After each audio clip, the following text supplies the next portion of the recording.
We are now. We are moving together. We are ambitious and driven. We are progress. We are change. We are prepared, honest and humble. We are the highs. We are the lows. We are the heartbeat of our community. We are the famous black and white.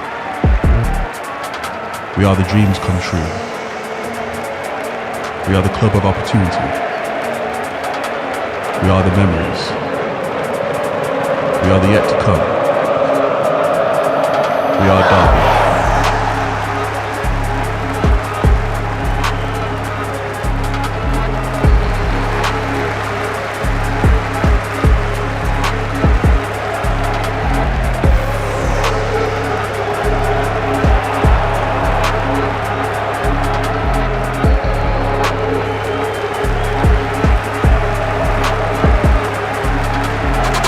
Complete faith in you lot as a group.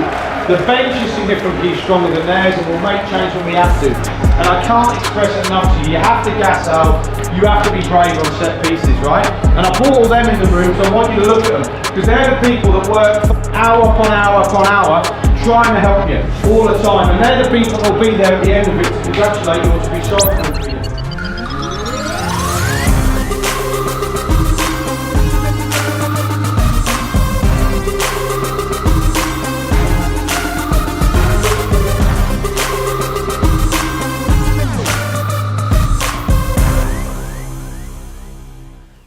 Hello and welcome to the preview show from RamsTV. Tonight, Derby County return to the scene of one of the highlights of last season. They needed a thrilling comeback to win at Port Vale back in February. If they win there tonight, it'll be 4 league wins on the bounce for the Rams. And although Derby can't climb any higher up the League One table tonight, it could be an important evening still in the promotion hunt. That's because 4 of the top 6 are playing each other. We'll go through the fixtures later. But here's how things stand, with Bolton now top and Portsmouth in second, still smarting from their first defeat of the season at the weekend. Derby are 8 points off top, 6 off second. They're also only above Blackpool on goal difference at the moment. Well, Port Vale start the night just 3 points clear of the bottom 4. They're on a dreadful run that's seen them go 10 games without a league win. Reading sit bottom of the table thanks to their points deductions. We'll look ahead to the game at Vale Park in just a moment or two, but it's already been a good week for Derby County. The under-18s kicked things off last night by booking their place in the 3rd round of the FA Youth Cup. Well, the Young Rams dominated Bolton from start to finish, though they had to wait till just before half-time for the breakthrough. Harry Hawkins finishing from the edge of the area to make it 1-0 before Lennon Wheeldon doubled the lead right on the stroke of half-time. It could have been much more comfortable for Derby even before Dijon Brown won and then converted a penalty midway through the second half. They had so many chances and did get a 4th through Owen Eames late on. Bolton grabbed a consolation at the last kick of the game. But it's Derby who go through to face Manchester United in the 3rd round. Congratulations to the boys. Reaction to that one on the website for you, dcfc.co.uk. Well, the first team back in action tonight, away at Port Vale. Nathaniel Mendez-Laing was the hero there last season, as he was for Derby on Saturday in the win over Bristol Rovers. Yeah, good. It's good atmosphere around the place. It's always good when you're winning, obviously, but I think 3 on the bounce in the league now is it's a good start for us.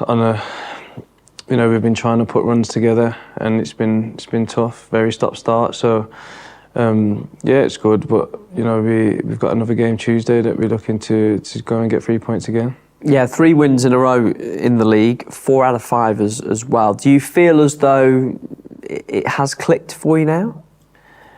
Honestly, the last interview I done, I said the same thing, so I'm not going to say it this time, but I hope so.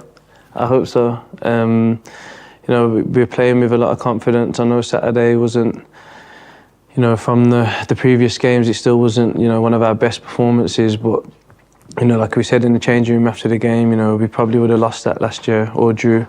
and to go and get the win. I think it shows the character that we've got in the dressing room.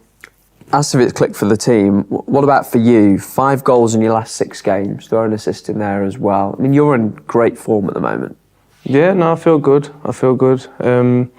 See, confidence is a massive thing in football, and you know, I think I said it in that interview actually. You know, once I got my first one, I stopped overthinking things in the box and around the box, and I think that's kind of showing now.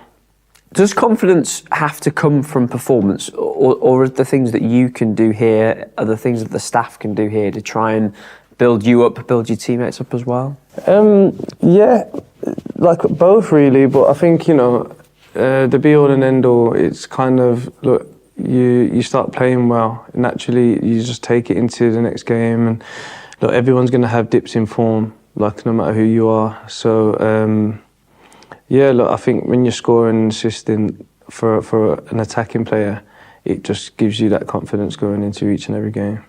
And how much did you enjoy the winner on Saturday? I mean, there's nothing better than a late goal, is there? Nah, last minute winner it's unbelievable, and I think I gave the free kick away as well for their goal. So, no, it felt good. It was a great feeling, yeah.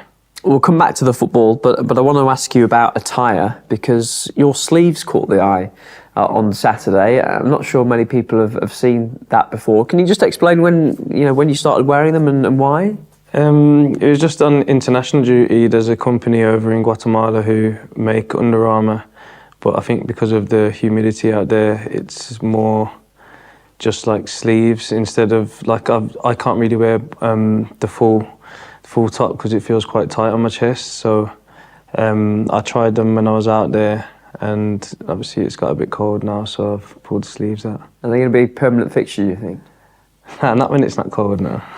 And I know that it tends to be a sort of a copycat league. Are teammates asking you yet? Are we going to see? No, I've had a few lads have asked for some. I think, but a few lads have said the same. They struggle with the same thing with the Under Armour on the chest and stuff. So I said, next time I go, I'll bring some back for the lads. Back to the serious stuff, the football. You talk to a lot of supporters and ask them about their favourite games of recent seasons, and they will go back to January and Port Vale away when, again, you got a last-minute winner. Give us your memories of that game ahead of going back to Vale Park. Yeah, that's the same for me as well. It was one that will live on in the memory. It was a game that I thought, we created so many chances, and you just think it's not going to be your day when it's not going in, and the scenes after that, still watching it now, I get goosebumps, so hopefully we can go and replicate that tomorrow. How do you make sure you go and continue this really good run that you're on? I think just doing the same things, I think the lads are all working hard. We're pressing together, we're helping each other out, we want to get the ball back, we're playing forward and playing with confidence. So, I think we just need to keep doing what we're doing and, being ruthless in front of goal. Nathaniel Mendez-Laing there talking to RamsTV ahead of tonight's trip to Port Vale. Let's give you a little bit of detail on tonight's host. They haven't won in the league since mid-September, when they beat Northampton 1-0 to make it 4 wins in a row. Port Vale went second in League One, but Saturday's defeat to Shrewsbury made it 10 games without a win, and it's seen them slip to just 3 points and 2 places above the relegation zone. Success in the Cups has relieved some of the pressure on manager Andy Crosby.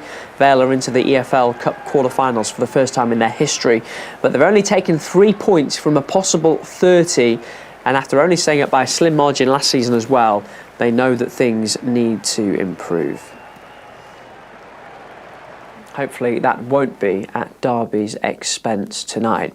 Well, Paul Warne often points to last season's trip to Vale Park as his highlight of Derby manager so far. We've been talking to him about the man who was the hero on that evening too. Nathaniel Mendez-Laing's in great form.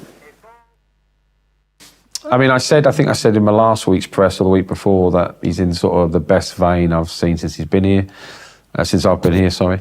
And he's just, on his day, he's probably the most destructive attacking player in the league. I mean that in the nicest way, as in like he causes problems to back lines, he's quick, he's powerful, which is difficult to coach against because, you know, sometimes it comes down to raw ability or raw speed.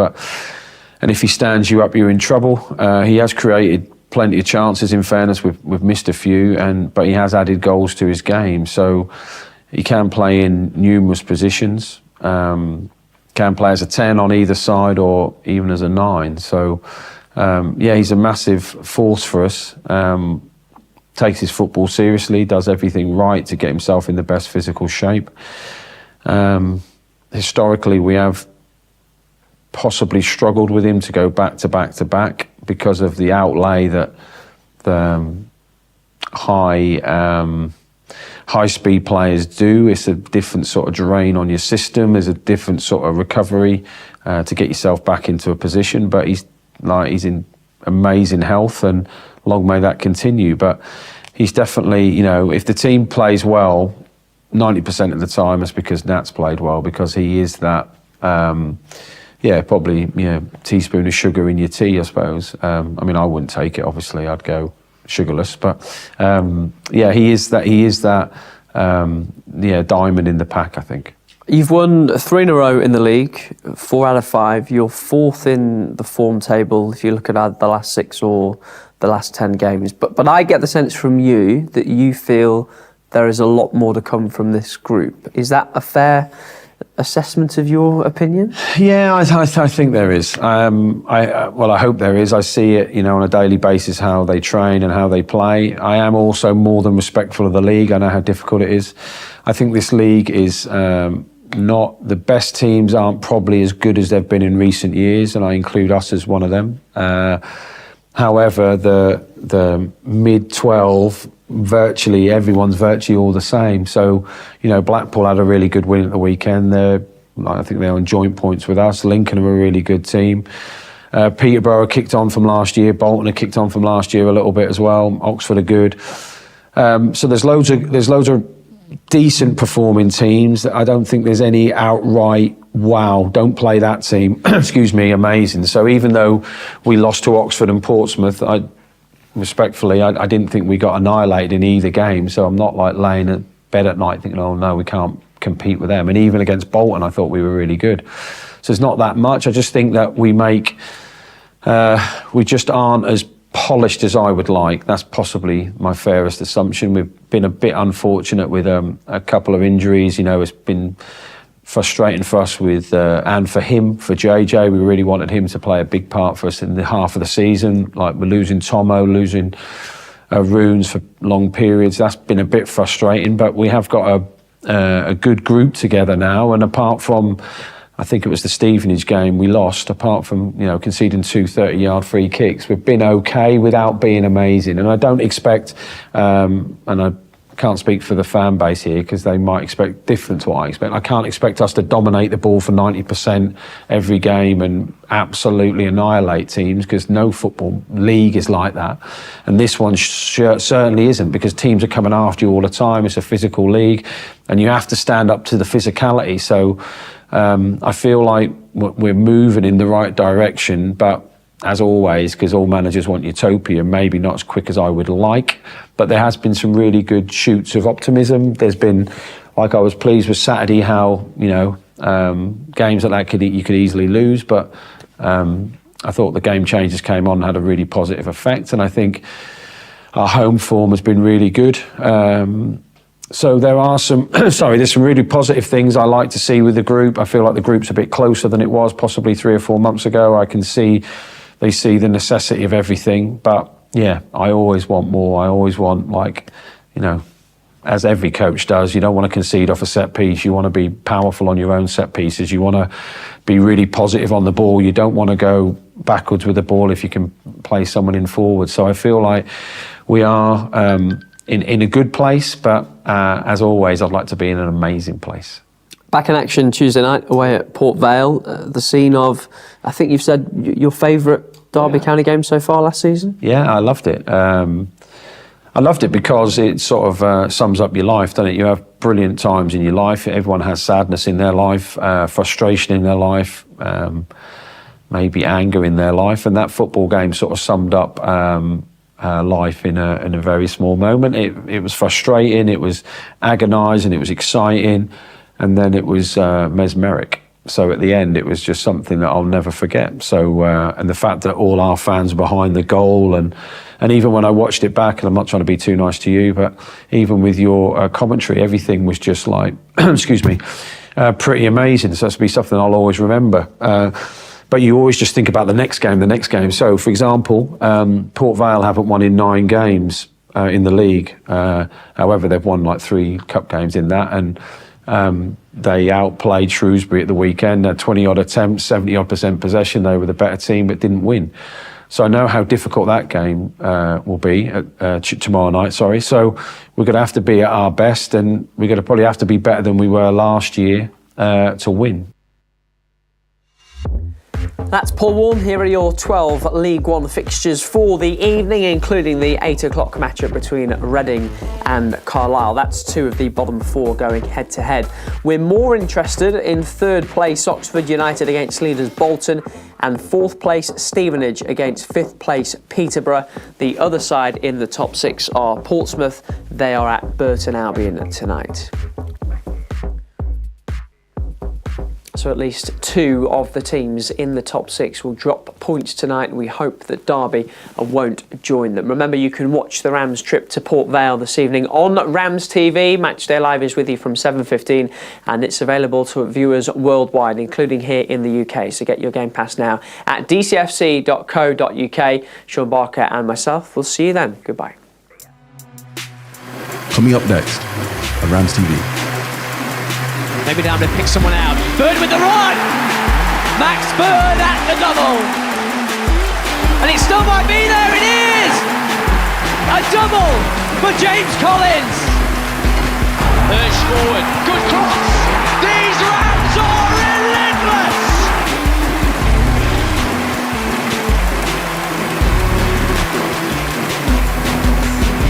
Port Vale versus Derby County, live and exclusive on RamsTV.